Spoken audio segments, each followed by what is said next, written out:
The reason this poster is in the house and is so significant to the house is that this film was released in Australia in 1956, and that was the year this house was built.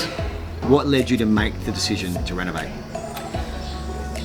We decided that too many of these beautiful old houses were just not there anymore, and Darwin's had such a tough time in terms of the war followed by cyclones, and so much was lost just from natural attrition.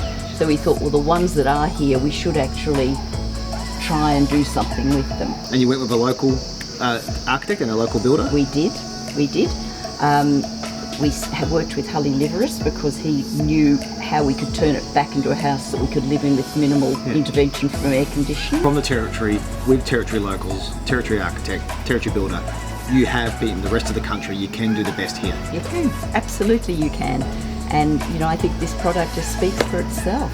With the supply, etc., there's actually quite a lot of people involved. Yeah, so I mean, possibly not go up to 450, but because we do sort of most of the work ourselves, it would sort of be around that 300 mark, definitely.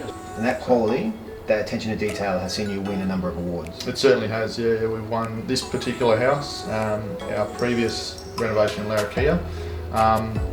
Both of them have won both the MBA and the HIA Renovation and Addition Award. This house in particular has also won the National GreenSmart Energy Efficiency Award, which is, I think that's really the pinnacle for us this year. Never been a better time to renovate. Back in the local, will support a lot of jobs, and even a small renovation will transform where you live. Yep, definitely. Excellent. Thanks, mate. Cheers. Thanks, mate. Appreciate it.